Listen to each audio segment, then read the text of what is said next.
Assalamualaikum warahmatullahi wabarakatuh. Perkenalkan, nama saya Sri Ramadiana SPD.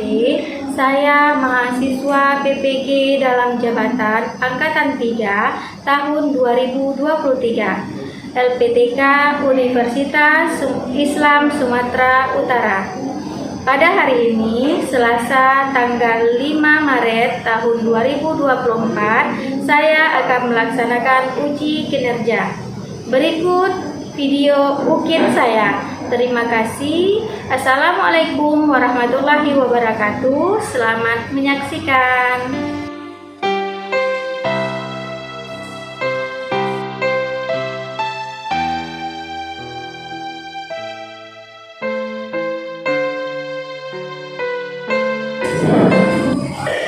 Siap. Terima salam. Assalamualaikum warahmatullahi wabarakatuh. Waalaikumsalam warahmatullahi wabarakatuh. Duduk dan berdoa. Berdoa mulai. A'udzu billahi minasy syaithanir rajim. Bismillahirrahmanirrahim.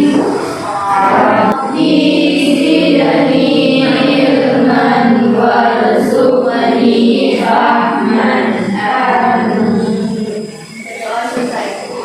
Gimana kabarnya anak-anak ibu? Alhamdulillah. Sehat ya?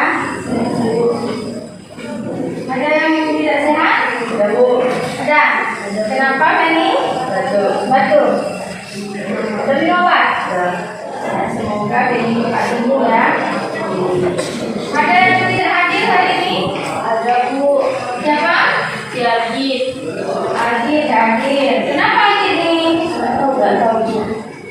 Tahu? Ada keterangan ya? Agit apa? Agit hadir. Siapa lagi? Ibu. Siapa? Cici. Cici Nur Hidayah. Ini ada keterangan juga? Apa ya? Siapa lagi? Si Hai Bu. Si Hai Cici. Baik. Cici. Ibu ada juga. Ada terus. Udah? Udah Bu. Udah ya. Dan semoga jika hari-hari ini besok bisa hadir kembali mengikuti pelajaran ya. Bagaimana kegiatan hari ini. Ada masih ingat materi kita minggu lalu apa judulnya? Masuk Islam untuk Indonesia. Maksudnya Islam di Indonesia. Maksudnya? Islam di Indonesia. Islam di Indonesia. Maksudnya Islam di Indonesia. Kemudian ada mempelajari mengenai bagaimana jalur-jalur penyebarannya. Ada yang masih ingat bagaimana jalur penyebaran agama Islam di Indonesia? Ada Bagaimana? Melalui apa? melalui perdagangan, Melalui perdagangan. Yang kedua, perkawinan. yang ketiga, kira-kira untuk menyebarkan agama Islam itu kan ada jalur-jalurnya tadi yang sudah anak-anak ibu sebutkan, ya. Ada jalur apa tadi? Perdagangan. Nah, kira-kira untuk jalur perdagangan kok bisa menyebarkan agama Islam dari segi jalur perdagangan? Nah, berdagang sambil berdakwah. Kemudian kenapa bisa lagi berdagang sambil menyebarkan agama Islam? Kok bisa? Islam itu tersebarnya dengan sangat cepat ya. Sangat cepat. Lebih cepat dari penyebaran agama Hindu dan Buddha. Ya, Islam itu menyebar dengan cara yang damai. Iya, Islam itu suka damai ya, cinta damai. Nah, jadi menyebarkan agama Islamnya itu bukan cara terpaksa.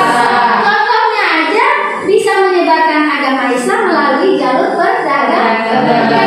Ada sistem paksaan nggak di situ? Iya. Kok bisa berdagang sambil menyebarkan agama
pendamping, ya kan? Dari pendamping, dari wanita pribumi, ya kan?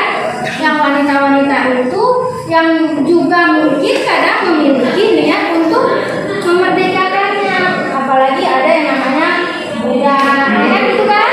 Nah, jadi untuk mengangkat derajatnya dinikahi, dijadikan istri dengan syarat apa?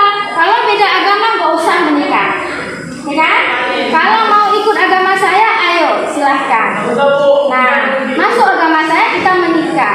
Nah, karena masuk ke dalam agama Islam itu tidak sulit ya, tidak begitu sulit. Caranya gimana? Caranya Melakukan dengan ya, apa itu? Ayo bersama ucap 2 kalimat syahadat. Asyhadu an la ilaha illallah wa asyhadu anna Muhammadar Rasulullah. Artinya Bersaksi tidak ada Tuhan selain Allah dan aku bersaksi Muhammad adalah Allah. iya, dengan niat yang sungguh-sungguh baca 2 kalimat syahadat tadi, dia sah masuk Islam dan ikutlah bagaimana aturan-aturan yang ada dalam agama Islam. Nah, apalagi dari segi perkawinan, pendidikan. Nah, kenapa penting menyebarkan agama Islam itu dari pendidikan? Kenapa?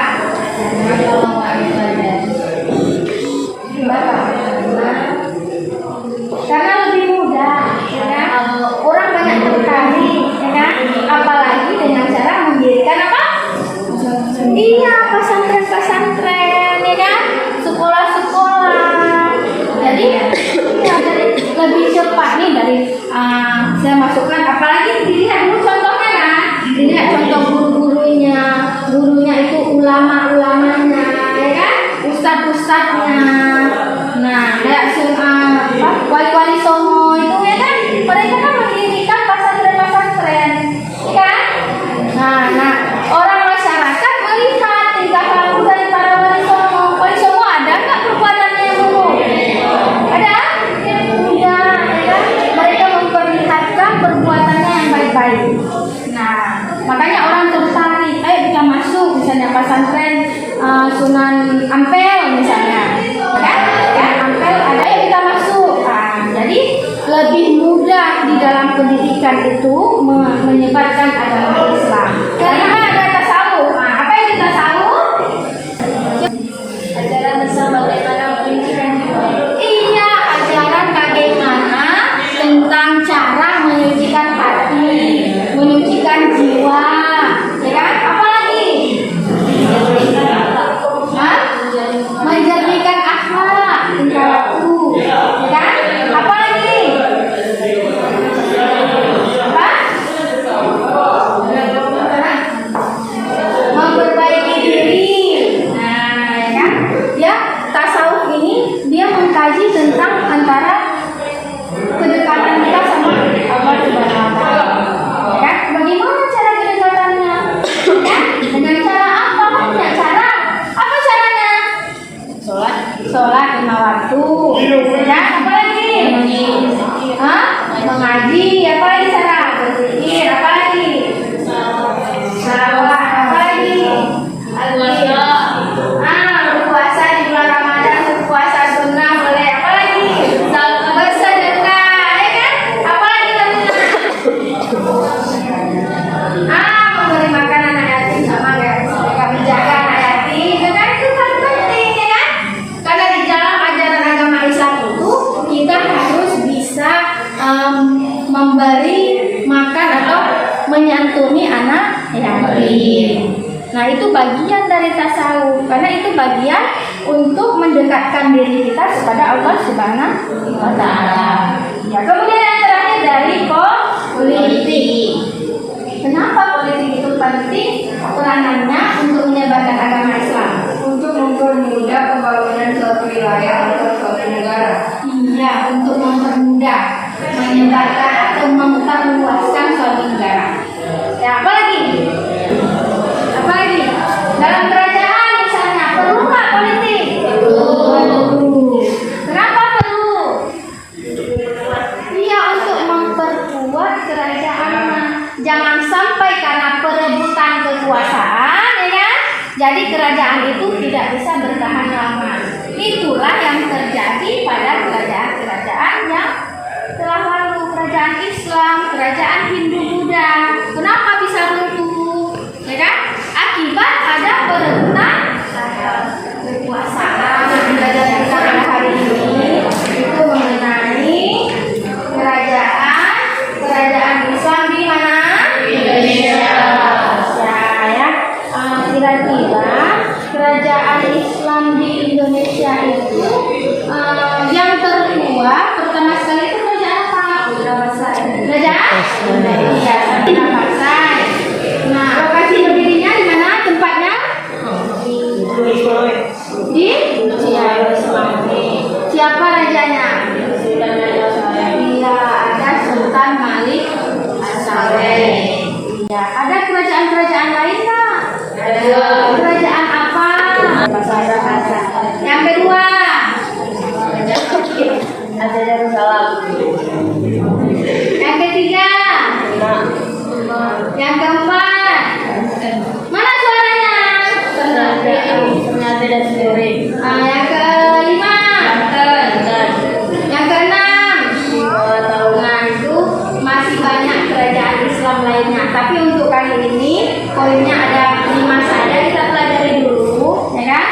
Kalau misalnya nanti 5-nya nggak tercapai, kita bisa pelajari 3-nya dulu atau 4. Nah, di sini Ibu mau kasih tahu capaian pembelajaran kita pada hari ini. Nah, tahu capaian pembelajaran kan?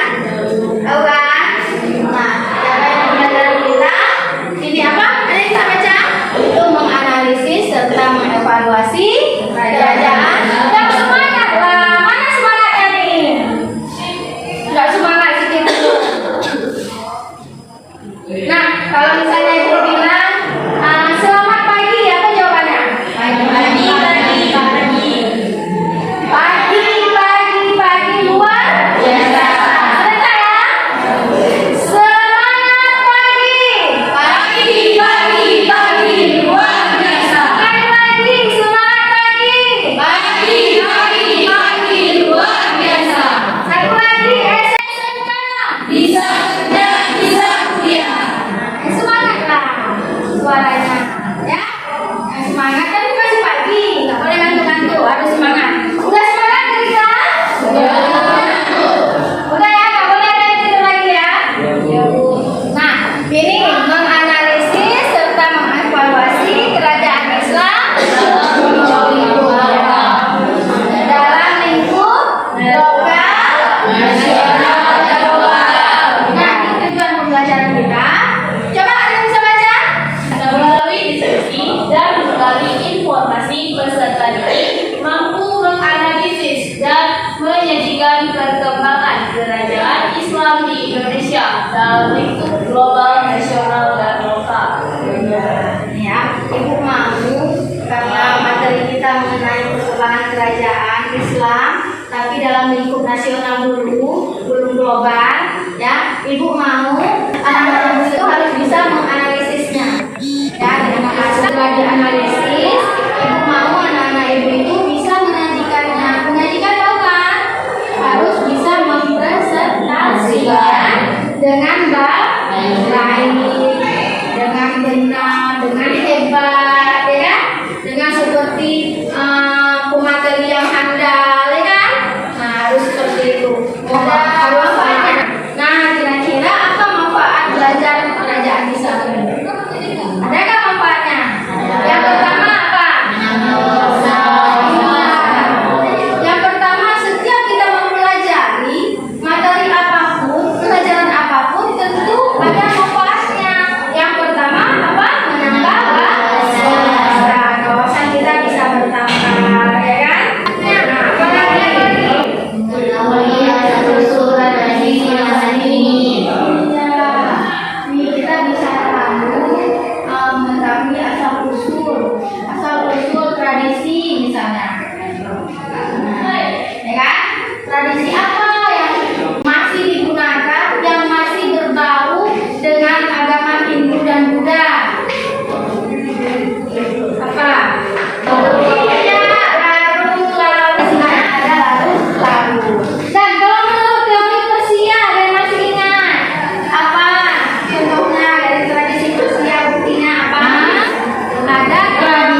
masa sekarang dan masa yang akan datang.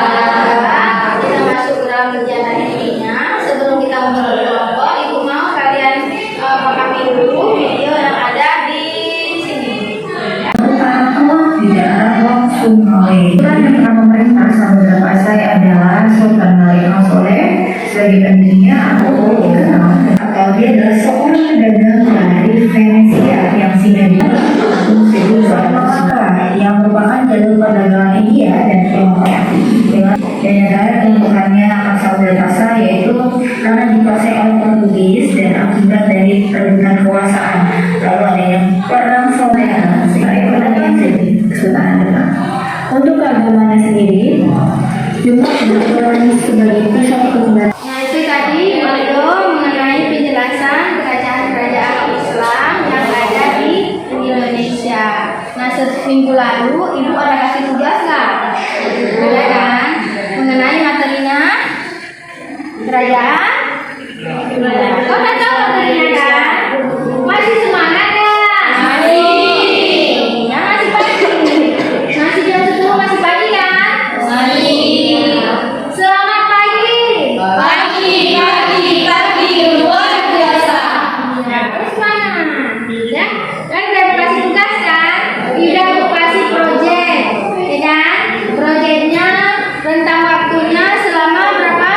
1 minggu lebih lah, ya kan?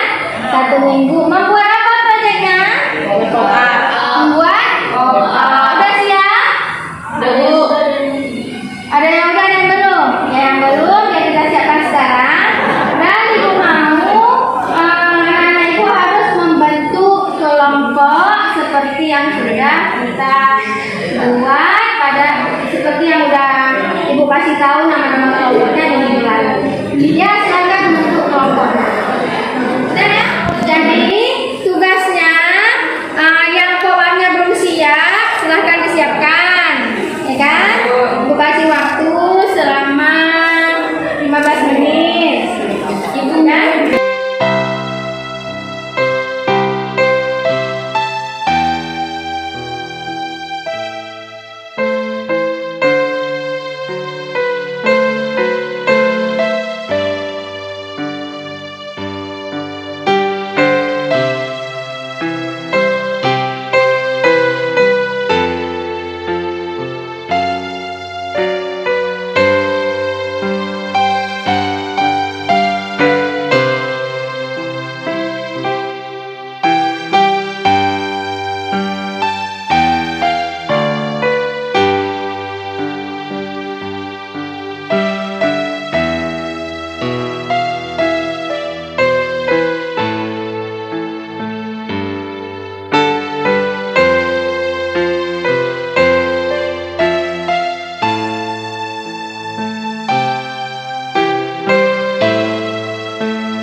Assalamualaikum warahmatullahi wabarakatuh. Waalaikumsalam warahmatullahi wabarakatuh. Ibu guru dan teman-teman lainnya yang berbahagia, pertama-tama marilah kita panjatkan puji syukur kehadiran Allah Subhanahu wa taala yang telah memberikan rahmat sehingga kita dapat berkumpul di ruangan kelas ini. Perkenalkan, nama saya Aura Jana. Saya akan bertugas menjadi moderator dalam penjelasan diskusi materi Kerajaan Demak. Adapun rekan-rekan dalam kelompok saya yang bernama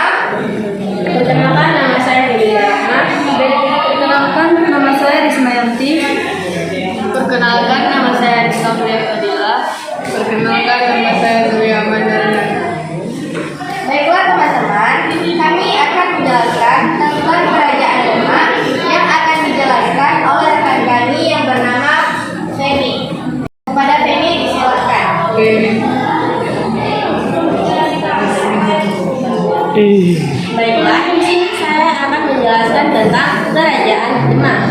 Kerajaan Demak adalah kerajaan Islam pertama yang ada di Pulau Jawa. Kerajaan Demak didirikan oleh Raden Patah dan Adipati Yunus pada tahun 1475 Masehi. Dan puncak kejayaan Kerajaan Demak adalah pada masa kepemimpinan Sultan Trenggono di daerah Demak di Jawa Tengah, dan eksistensi penguasaan Sunda yang berdiri pada abad ke-6 pada tahun 1500 sampai 1518 Masehi. Raden Patah adalah raja pertama Demak sekaligus sebagai pendiri Kerajaan Demak. Memimpin Kerajaan Demak pada tahun 1500 hingga 1518 Masehi. Setelah Raden Patah wafat pada tahun 1518, tahta Demak dilanjutkan oleh putranya Adipati Yunus yang berkuasa pada tahun 1518 hingga 1521. Sebelum menjadi sultan dari Kesultanan Demak, Patih Yunus terkenal dengan keberaniannya sebagai panglima perang hingga dijulukan sebagai Pangeran Sandralor.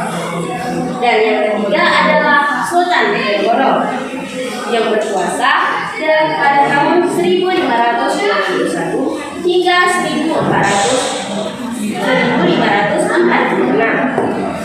Sultan Trenggono adalah sultan yang berhasil membawa Kesultanan Demak mencapai puncak kejayaannya. Mulai kekuasaan Demak meluas hingga ke Jawa bagian timur dan barat. Dan selanjutnya adalah peninggalan sejarah kerajaan di Demak. Berikut beberapa peninggalan dari Kerajaan Demak. Yang pertama adalah masjid ini berdiri pada tahun 1479 Masehi. Yang ini sudah berumur sekitar 6 abad, tetapi masih berdiri dengan kokoh sebab sudah dilakukan renovasi sebanyak beberapa kali. Baiklah, peninggalan selanjutnya akan dibahas oleh rekan saya. Adanya pintu geladak. Pintu geladak merupakan pintu yang dilengkapi dengan pahatan yang dibuat oleh tim Ageng Solo pada tahun 1465. Dari cerita yang beredar, pintu yang dibuat oleh tim Ageng Solo dengan petir yang tersangka memakai kekuatan supranatural yang dimilikinya, yang ia anggap sangat istimewa. Dan yang terakhir ada makam Sunan Kalijaga. Sunan Kalijaga merupakan salah satu dari 9 Sunan Walisongo yang berdakwah di sekitar wilayah Jawa. Sunan Kalijaga wafat pada tahun 1502. Sekian dari saya kembalikan ke moderator. Baiklah, terima kasih atas rekan kami yang telah menjelaskan penjelasan dari Kerajaan Demak. Demikian presentasi kelompok kami.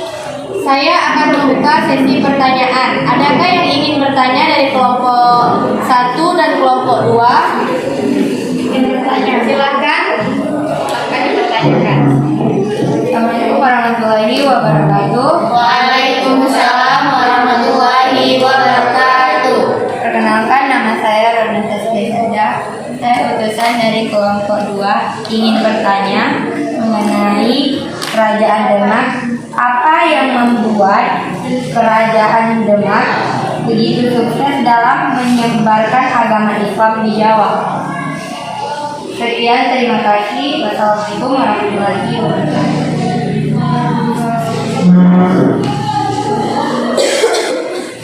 Terima kasih atas pertanyaan dari kelompok 2. Ada dari kelompok yang 1? Dari kelompok 1 ada yang ingin bertanya? Assalamualaikum warahmatullahi wabarakatuh. Waalaikumsalam warahmatullahi wabarakatuh. Perkenalkan, nama saya Adira Altafunisa. Saya perwakilan dari kelompok 1 ingin mempertanyakan siapakah raja pertama di Kerajaan Demak dan apa saja bukti peninggalannya. Sekian dan terima kasih.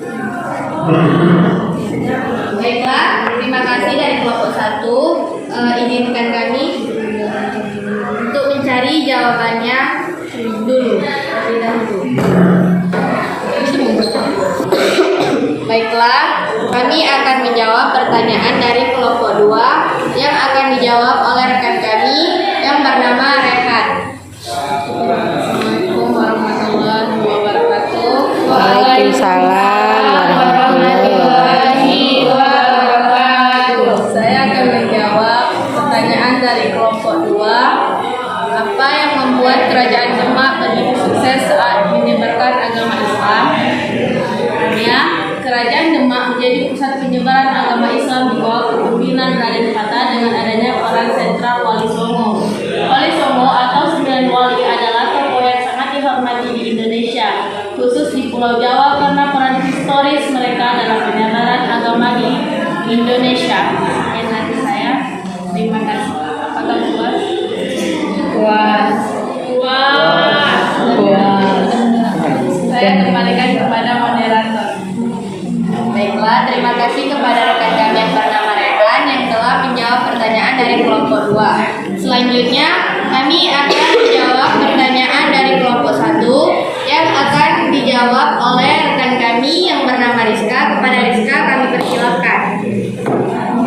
Assalamualaikum warahmatullahi wabarakatuh. Waalaikumsalam warahmatullahi wabarakatuh. Baiklah, kami akan menjawab pertanyaan dari kelompok 1. Siapakah raja pertama di Kerajaan Demak dan apa saja bukti peninggalannya? Jawabannya, Raden Patah berkuasa pada tahun 1500 sampai 1518. Raden Patah adalah raja pertama Kerajaan Demak, sekaligus sebagai pendiri Kerajaan Demak. Raden Patah memimpin Kerajaan Demak pada tahun 1500 hingga 1518. Di bawah kepemimpinan Raden Patah, Kesultanan Demak menjadi pusat penyebaran agama Islam dengan peran sentral Wali Songo yang tersebar di beberapa tempat di Pulau Jawa. Berikut beberapa peninggalan dari Kerajaan Demak, yaitu Masjid Agung Demak, Makam Sunan Kalijaga, dan Pintu Bledek. Apakah kalian dapat memahaminya? Dapat jawab. Dapat. Baiklah, saya kembalikan kepada moderator. Ya, kita Terima kasih kepada rekan kami yang bernama Rizka. Demikian presentasi kelompok kami. Saya sebagai moderator, saya meminta maaf atas kekurangan. Saya tutup dengan doa. Wabillahi taufiq wal hidayah. Wassalamualaikum warahmatullahi wabarakatuh.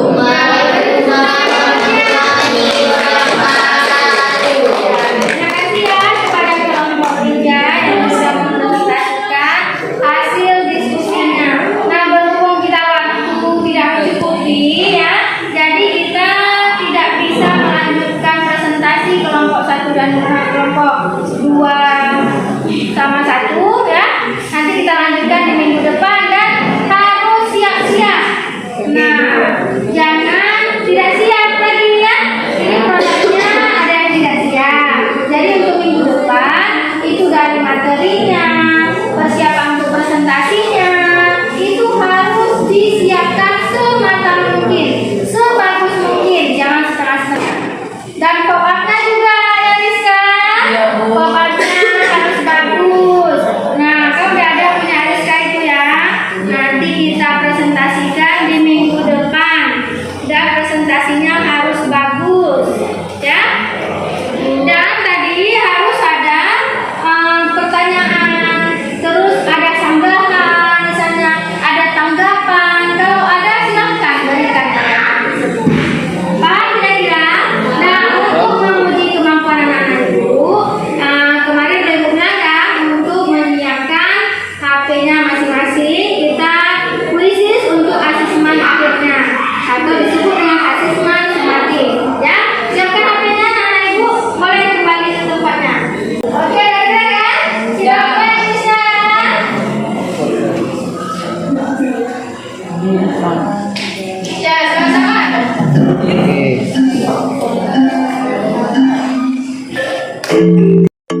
Munculnya kerajaan Islam dikarenakan banyaknya hubungan perdagangan antara Indonesia dengan negara Timur Tengah.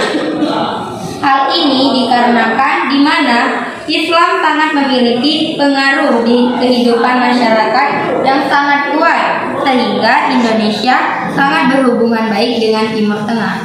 Sekian sampai di sini saja. Kira-kira lagi kesimpulan dari pembelajaran kita hari ini adalah Kesimpulan dari kerajaan Demak tadi adalah Demak merupakan wilayah yang dihadiahkan oleh Brawijaya kepada anaknya yang pertama Raden Patah. Sejak Raden Patah mengambil alih kekuasaan, Demak juga memiliki pelabuhan besar yang berfungsi sebagai wilayah dan perdagangan hingga kesultanan menjadi kerajaan Islam pertama di Jawa.